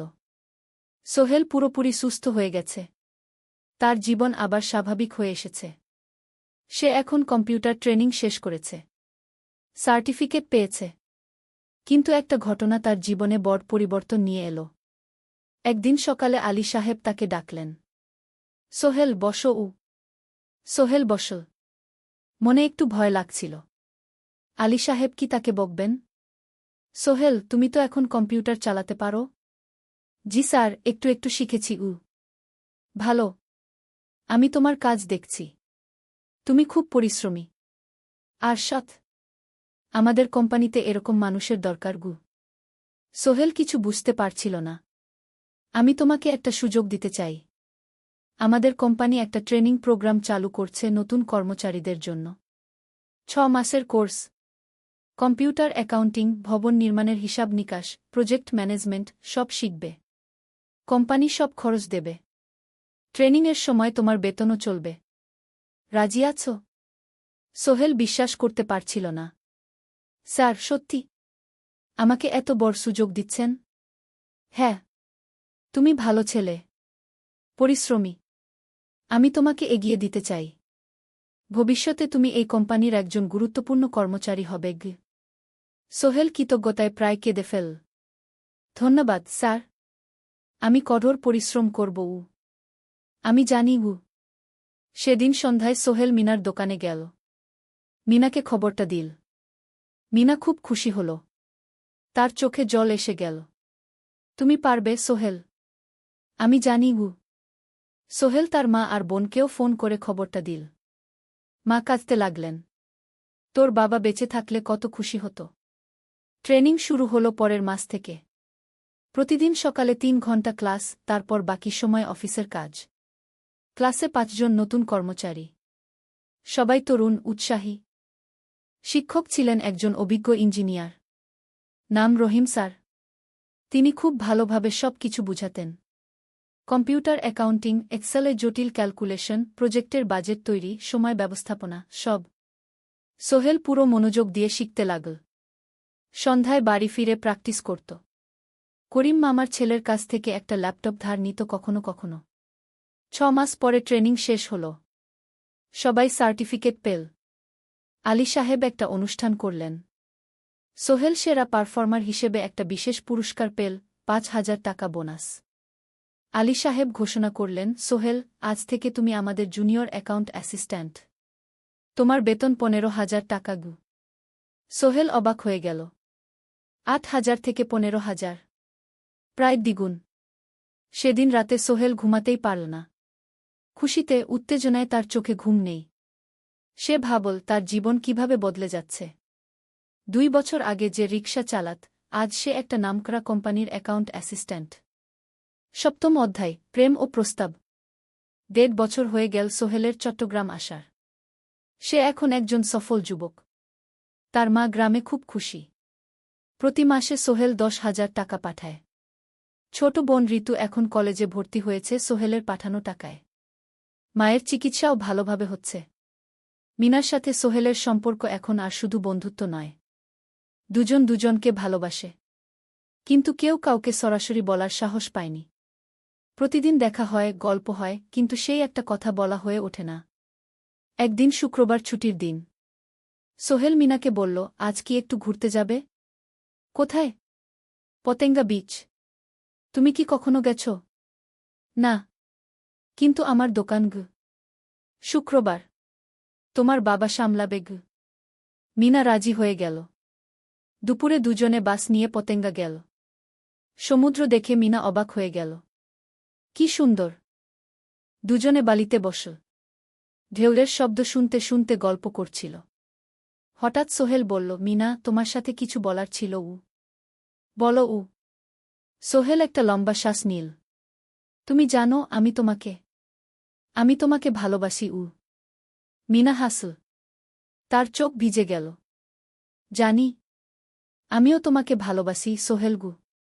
সোহেল অবাক হয়ে গেল। সত্যি? হ্যাঁ। অনেক দিন ধরেই জানি। তুমি আমার জীবনে এসে সব কিছু বদলে দিয়েছ। তোমার সাথে থাকলে আমার মনে হয় আমি যে কোনো কিছু করতে পারব গু। দুজনে কিছুক্ষণ চুপ করে বসে রইল। সমুদ্রের ঢেউ এসে পায়ে লাগছিল। সূর্য পশ্চিমে ঢলে পড়ছে। আকাশ লালকুমলা হয়ে গেছে। কিন্তু আমার বাবার সাথে কথা বলতে হবে কি মিনা বলল। আমি তৈরি। যখন বলবে তখন বলবো। পরের সপ্তাহে সোহেল মিনার বাবার সাথে কথা বলল। আব্দুল হামিদ সাহেব প্রথমে একটু দ্বিধা করলেন। তুমি কোনো পরিবারের ছেলে? তোমার বাবা কি করতেন? সোহেল সব সত্যি বলল। তার বাবা ছিলেন স্কুল শিক্ষক। মারা গেছেন 10 বছর আগে। মা গ্রামে থাকেন। ছোট বোন কলেজে পড়ে। তুমি নিজে কি করো? আমি আলামিন কনস্ট্রাকশন কোম্পানিতে জুনিয়র অ্যাকাউন্ট অ্যাসিস্ট্যান্ট। মাসে 15,000 টাকা বেতন। আব্দুল হামিদ সাহেব ভাবলেন। তারপর বললেন, দেখো মিনা আমার একমাত্র সন্তান। তার মা নেই। আমি একা তাকে বড় করেছি। আমি চাই মিনা একজন ভালো ছেলের সাথে বিয়ে হোক। তুমি দেখতে ভালো ছেলে মনে হচ্ছে। কিন্তু আমাকে তোমার মায়ের সাথে দেখা করতে হবে। তোমার পরিবারকে জানতে হবে গি। জি আঙ্কেল। আমি ব্যবস্থা করছি। সোহেল খুশিতে আটখানা। সে সেদিন রাতেই তার মাকে ফোন করল। মাকে সব বলল। মা প্রথমে অবাক হলেন। তারপর খুশি হলেন। মিনা মেয়েটা কেমন? খুব ভালো মা। তুমি দেখলে পছন্দ করবে গি। ঠিক আছে। আমি আর ঋতু আসছি চট্টগ্রাম। 2 সপ্তাহ পর সোহেলের মা আর বোন চট্টগ্রাম এলো। সোহেল তাদের নিয়ে মিনার বাড়িতে গেল। 2 পরিবার একসাথে বসল। মিনার বাবা সোহেলের মাকে দেখে খুশি হলেন। সোহেলের মা সহজ সরল ভদ্রমহিলা। আপনার ছেলে খুব ভালো। মিনা তাকে পছন্দ করে। আমিও রাজি গো আব্দুল হামিদ সাহেব বললেন। আমার সোহেল সৎ ছেলে। মিনাকে খুব ভালোবাসে। আমি জানি ও মিনাকে সুখে রাখবে কি সোহেলের মা বললেন। বিয়ের তারিখ ঠিক হল। 3 মাস পর। এই 3 মাসে সোহেল যথেষ্ট টাকা জমাবে। বিয়ে হবে সাদামাটা কিন্তু সুন্দর। 8ম অধ্যায় নতুন পথ। 3 মাস কেটে গেল দ্রুত। সোহেল প্রতিদিন কঠোর পরিশ্রম করছিল। অফিসে তার কাজের প্রশংসা হচ্ছে। আলী সাহেব তাকে এখন ছোটখাটো প্রজেক্টের হিসাব দেখতে দিচ্ছেন। সোহেল তার সঞ্চিত টাকা দিয়ে বিয়ের আয়োজন করল। বিয়ে হল মিনার বাড়ির কাছের একটা কমিউনিটি সেন্টারে। খুব বেশি লোক আসেনি। 2 পরিবারের আত্মীয় স্বজন আর অফিসের কয়েকজন সহকর্মী। কিন্তু অনুষ্ঠান ছিল খুব সুন্দর। সোহেল যখন মিনাকে বিয়ের পোশাকে দেখল তার মনে হল পৃথিবীর সবচেয়ে সুন্দর মেয়ে সে। লাল শাড়ি পরা, মুখে হালকা মেকআপ, কিন্তু তার স্বাভাবিক সৌন্দর্য ছিল আসল। বিয়ের পর সোহেল একটা ছোট্ট ফ্ল্যাট ভাড়া নিল। 2 রুমের ফ্ল্যাট, মাসে ভাড়া 5,000 টাকা। মিনা এখনও তার পড়াশোনা চালিয়ে যাচ্ছে। আরও 1 বছর বাকি গ্র্যাজুয়েশন শেষ হতে। সোহেলের মা আর বোন গ্রামে ফিরে গেল।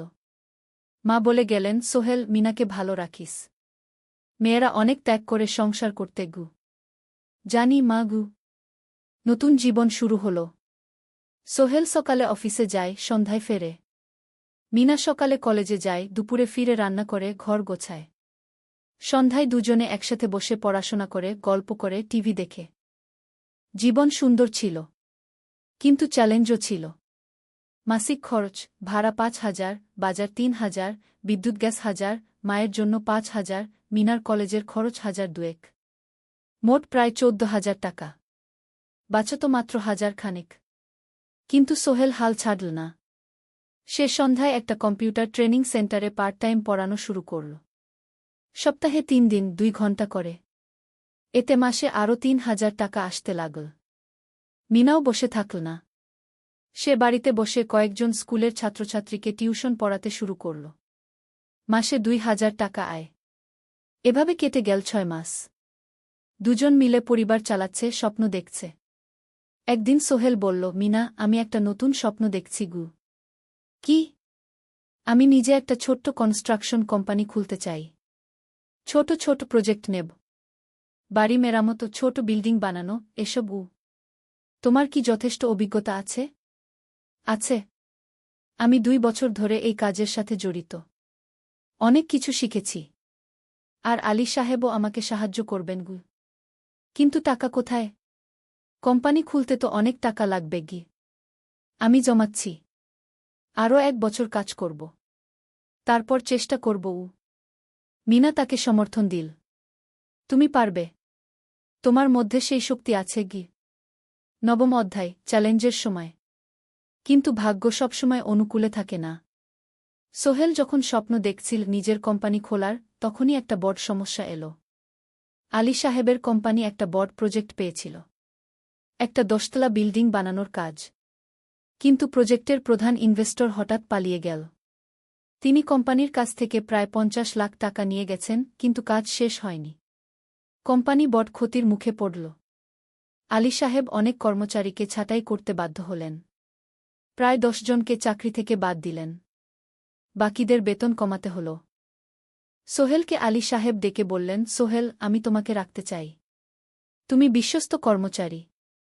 কিন্তু তোমার বেতন কমাতে হবে। 15,000 থেকে 10,000 সোহেল মনে মনে চিন্তায় পড়ে গেল। 10,000 টাকায় সংসার চলবে কিভাবে? মায়ের খরচ, ভাড়া, বাজার সব মিলিয়ে তো 14,000 টাকা লাগে। কিন্তু সে কিছু বলল না। ঠিক আছে স্যার। বাড়ি ফিরে সোহেল মিনাকে সব বলল। মিনা চিন্তিত হয়ে গেল। এখন কি হবে? চিন্তা করো না। আমি পার্ট টাইম টিউশনির সময় বাড়াব। আর তুমিও বেশি করে টিউশন নাও। কিন্তু আমার তো পড়াশোনাও আছে গি। জানি। কিন্তু এখন এটাই করতে হবে গু। সোহেল সন্ধ্যায় আরও 2টো জায়গায় পার্ট টাইম কাজ খুঁজল। একটা দোকানের সন্ধ্যায় হিসাব দেখার কাজ পেল। মাসে 2,000 টাকা। আরেকটা জায়গায় সপ্তাহান্তে কম্পিউটার রিপেয়ারের কাজ পেল। মাসে 1,500 টাকা। মিনাও 3 জন নতুন স্টুডেন্ট নিল টিউশনে। তার আয় বাড়ল 2,000 থেকে 3,500-এ। কঠিন সময় ছিল। সোহেল সকাল 8টায় অফিসে যেত, সন্ধ্যা 6টায় ফিরত। তারপর একটু বিশ্রাম নিয়ে 7:30টায় বের হতো পার্ট টাইম কাজে। রাত 10টায় বাড়ি ফিরত। রবি সোমবার কম্পিউটার রিপেয়ারের কাজ। মিনাও সকালে কলেজে যেত, দুপুরে ফিরে রান্না করত, তারপর বিকেলে টিউশন পড়াত। রাতে খাওয়া দাওয়ার পর পড়াশোনা করত। দুজনেরই শরীর খারাপ হতে শুরু করল। সোহেল একদিন অফিসে অজ্ঞান হয়ে পড়ে গেল। ডাক্তার দেখাতে নিয়ে গেল। ডাক্তার বলল, অতিরিক্ত পরিশ্রম। শরীরে পুষ্টির অভাব। ঠিকমতো খাচ্ছেন না মনে হচ্ছে গি। সত্যি কথা, খরচ বাঁচাতে সোহেল আর মিনা অনেক সময় কম খেত। মাংস মাছ কিনত সপ্তাহে একদিন। বাকি সময় শাকসবজি, ডাল। মিনা সোহেলকে বলল, আর নয় সোহেল। তুমি এভাবে নিজেকে শেষ করে ফেলছ। আমার পড়াশোনা বন্ধ করে দিই। আমি ফুল টাইম চাকরি করি গি। না, সোহেল জোর দিয়ে বলল। তোমার পড়াশোনা বন্ধ হবে না। আরও মাত্র 6 মাস বাকি। তুমি গ্রাজুয়েট হবেই গু। কিন্তু তুমি আমি ঠিক হয়ে যাব।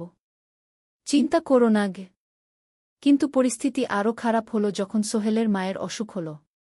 হার্টের সমস্যা। হাসপাতালে ভর্তি করতে হল। খরচ 50,000 টাকা। সোহেলের হাতে এত টাকা কোথায়? সে করিম মামার কাছে ধার চাইল। করিম মামা 20,000 টাকা দিলেন। বাকি 30,000 টাকা সোহেল একটা এনজিও থেকে ঋণ নিল। সুদের হার মাসে 2%। মায়ের চিকিৎসা হল। তিনি সুস্থ হয়ে গেলেন। কিন্তু সোহেল এখন ঋণের বোঝায় পড়ে গেল। প্রতি মাসে 3,000 টাকা করে কিস্তি দিতে হবে। সেই রাতে সোহেল আর মিনা বিছানায় শুয়ে কথা বলছিল।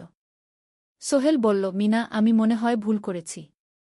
শহরে এসে বিয়ে করে তোমাকে কষ্টে ফেলেছি গু।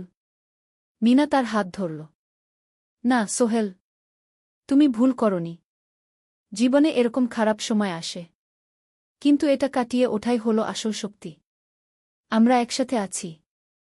একসাথে থাকব। সব কিছু ঠিক হয়ে যাবে। মিনার কথায় সোহেল একটু সাহস পেল। হ্যাঁ, হাল ছাড়া যাবে না। 10ম অধ্যায়, আলোর দিকে। 3 মাস পরে পরিস্থিতি একটু ভালো হতে শুরু করল। আলী সাহেবের কোম্পানি একটা নতুন প্রজেক্ট পেল। একটা স্কুল বিল্ডিং বানানোর কাজ। কোম্পানি আবার স্থিতিশীল হতে শুরু করল। আলী সাহেব সোহেলকে ডেকে বললেন, সোহেল, আমি তোমার কঠোর পরিশ্রম দেখেছি। খারাপ সময়েও তুমি কোম্পানি ছেড়ে যাওনি। আমি কৃতজ্ঞ। আজ থেকে তোমার বেতন আবার 15,000 টাকা। সোহেল খুশি হয়ে গেল। ধন্যবাদ স্যার। মিনাও গ্র্যাজুয়েশন শেষ করল। ভালো ফলাফল করল। সে এখন চাকরি খুঁজছে। একদিন মিনা একটা প্রাইভেট স্কুলে শিক্ষিকার ইন্টারভিউ দিতে গেল। ইন্টারভিউ ভালো হল। তাকে নিযোগ দেওয়া হল। বেতন 12,000 টাকা। সেদিন সন্ধ্যায় দুজনে মিলে একটা ছোট্ট পার্টি করল। একটা বিরিয়ানি কিন, কোমল পানীয় কিন। দুজনে মিলে খেল। আমরা পেরেছি, সোহেল মিনা বলল। হ্যাঁ, আমরা পেরেছি গু। এখন দুজনের মিলিয়ে আয় 27,000 টাকা। খরচ চালানোর পর প্রায় 10,000 টাকা বাঁচে। সোহেল এই টাকা দিয়ে লেন শোধ করতে শুরু করল। পার্ট টাইম কাজগুলো ছেড়ে দিল। শরীরের যত্ন নেওয়া শুরু করল। আরও 6 মাস পরে সোহেলের কাছে একটা বড় সুযোগ এল। আলী সাহেব একদিন তাকে ডাকলেন। সোহেল, তুমি কি নিজের ব্যবসা করতে চাও? স্যার, আমি তোমাকে একটা ছোট্ট প্রজেক্ট দিতে চাই। একটা 3 তলা বিল্ডিংয়ের কনস্ট্রাকশন। তুমি ম্যানেজ করবে। আমি শুধু সুপারভাইজ করব। লাভের 50% তোমার গু। সোহেল ভাবল, এটা একটা বড় সুযোগ। কিন্তু ঝুঁকিও আছে। যদি কাজটা ভালোভাবে না হয়? স্যার, আমি চেষ্টা করব।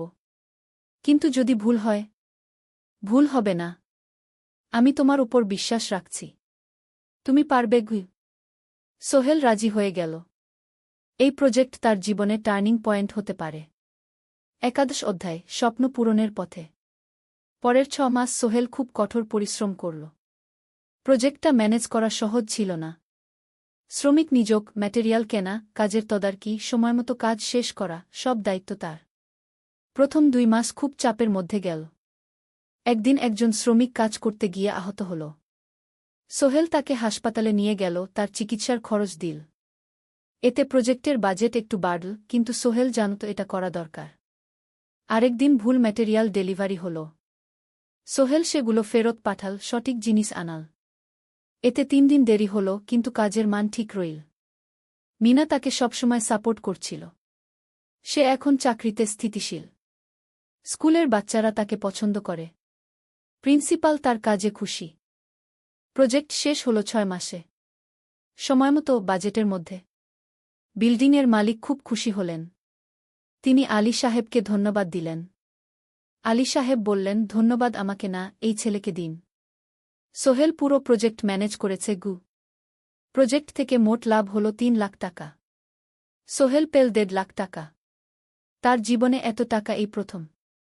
সে করিম মামার ঋণ শোধ করল। এনজিওর বাকি ঋণ শোধ করল। তারপর তার মাকে 50,000 টাকা পাঠাল। মা দিয়ে গ্রামের বাড়িটা একটু মেরামত করাল, বোন ঋতুর জন্য একটা ল্যাপটপ কিনল। বাকি টাকা দিয়ে সোহেল একটা ব্যাংক অ্যাকাউন্টে জমা রাখল। ভবিষ্যতের জন্য। আলী সাহেব সোহেলকে আরও 2টো প্রজেক্ট দিলেন। এবার একটু বড়। সোহেল আত্মবিশ্বাসের সাথে সেগুলোও শেষ করল। 2 বছর পরে সোহেল সিদ্ধান্ত নিল, এবার নিজের কোম্পানি খোলার সময় এসেছে। 10 অধ্যায়, নতুন শুরু। সোহেল তার সব জমানো টাকা দিয়ে একটা ছোট্ট অফিস ভাড়া নিল। 2 রুমের অফিস। একটা রুমে কাজের জায়গা, আরেকটায় ছোট্ট মিটিং রুম। অফিসের সামনে একটা বোর্ড লাগাল, Sohel construction and development. Mina তাকে সাহায্য করছিল। সে অফিসের অ্যাকাউন্টস দেখত সন্ধ্যায় স্কুল থেকে ফিরে। দুজন মিলে একটা টিম। প্রথমে ছোট ছোট কাজ নিল। বাড়ি মেরামত, দোকান সংস্কার, ছোট বিল্ডিং কনস্ট্রাকশন। কাজের মান ভালো রাখার চেষ্টা করল। সময়মতো শেষ করল। দাম ন্যায্য রাখল। ধীরে ধীরে সোহেলের সুনাম ছড়িয়ে পড়ল। মানুষ তাকে বিশ্বাস করত। তার কাছে নতুন নতুন কাজ আসতে লাগল। প্রথম বছর খুব কষ্ট হল। কখনো লাভ হতো, কখনো লস। কিন্তু সোহেল থেমে থাকল না। সে শিখতে লাগল ব্যবসা কিভাবে চালাতে হয়। দ্বিতীয় বছরে পরিস্থিতি ভালো হল। সোহেল এখন 3 জন স্থায়ী কর্মচারী নিযোগ দিল। একজন ইঞ্জিনিয়ার, একজন সুপারভাইজার, একজন অফিস সহায়ক। তৃতীয় বছরে একটা বড় প্রজেক্ট পেল। একটা স্কুল বিল্ডিং বানানোর কাজ। 5 তলা বিল্ডিং। সোহেল পুরো মনোযোগ দিয়ে কাজটা করল। শ্রমিকদের ভালো বেতন দিল, ভালো ম্যাটেরিয়াল ব্যবহার করল, সময়মতো কাজ শেষ করল। স্কুল কর্তৃপক্ষ খুব খুশি হল। তারা সোহেলের কাজের প্রশংসা করল। এই প্রজেক্ট থেকে সোহেল প্রায় ৫ লাখ টাকা লাভ করল। এই টাকা দিয়ে সে আরও ভালো একটা অফিস নিল, আরও কর্মচারী নিযোগ দিল। এখন তার কোম্পানিতে ১০ জন স্থায়ী কর্মচারী। প্রজেক্ট অনুযায়ী আরও শ্রমিক নিযোগ দেওয়া হয়। ১৩ অধ্যায় পরিবার। এদিকে সোহেল আর মিনার সংসারেও খুশির খবর এল। মিনা গর্ভবতী। ৯ মাস পর তাদের একটা মেয়ে হল। নাম রাখল সারা। সারা যখন জন্মাল, সোহেলের মা আর বোন চট্টগ্রামে এল। মা ১ মাস থেকে গেলেন। মিনাকে সাহায্য করলেন। সোহেল এখন একটা বড় ফ্ল্যাট ভাড়া নিয়েছে। ৩ রুমের ফ্ল্যাট। একটা রুমে সোহেল, মিনা, একটায় সারা, আরেকটায় অতিথি রুম।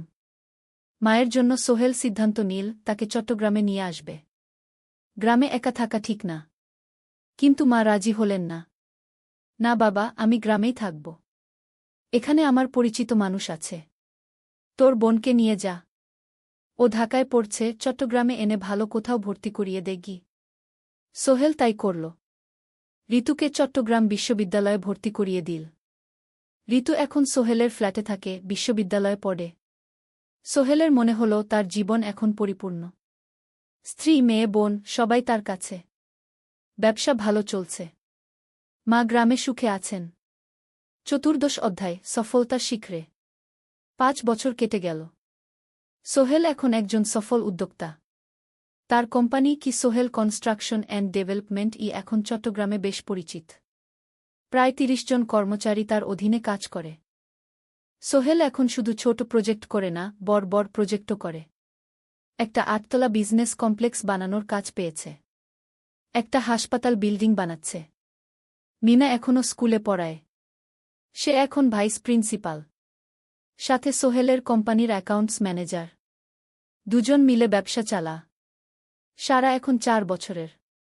স্কুলে ভর্তি হয়েছে। খুব চালাক মেয়ে। ঋতু বিশ্ববিদ্যালয় থেকে গ্রাজুয়েট হয়ে একটা ব্যাংকে চাকরি পেয়েছে। একদিন আলী সাহেব